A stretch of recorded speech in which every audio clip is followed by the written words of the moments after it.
Hi, my name is Jeff, and this is Chad, and here today we're going to be talking about new releases that are coming out at the Morton Grove Public Library. Today we're going to be talking about Guardians of the Galaxy Volume 2 that comes out Tuesday, August 22nd. Right, it's the sequel to the surprise 2014 hit for Marvel Studios.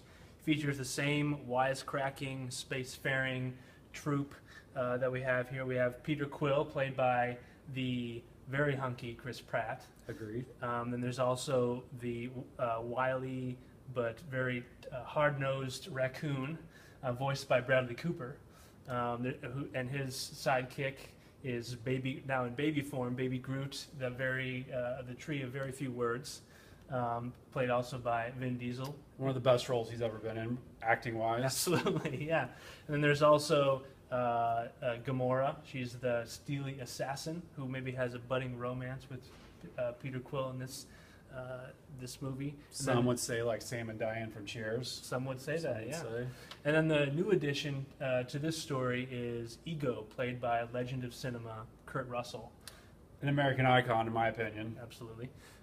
He's the new father figure in Peter Quill's life, who's sort of competing for that role with Yondu from the first movie. Played by Michael Rooker, who's an amazing character actor in Hollywood.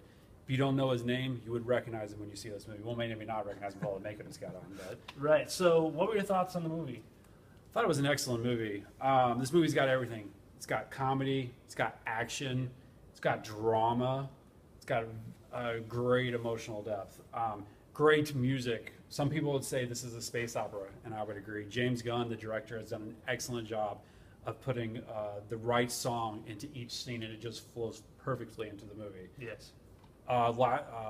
When the first one came out, that soundtrack was the #1 CD that summer, I believe. Yeah, because it was such great music.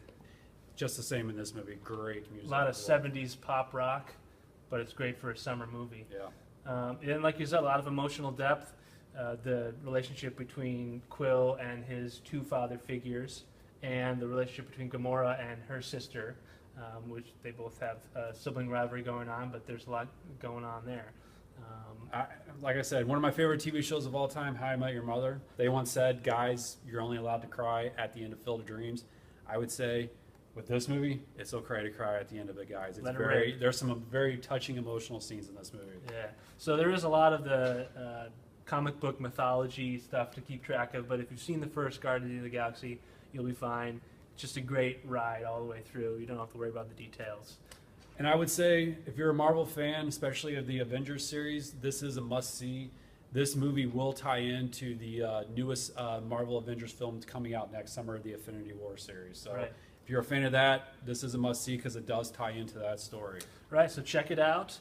Tuesday, August 22nd, Guardians of the Galaxy 2. Place a hold, online or in person. Yeah. Get in on it. Come get it at the Morton Grove Public Library, and we'll see you next week to talk about more hot new releases that are coming out at the Morton Grove Public Library. We'll see you then.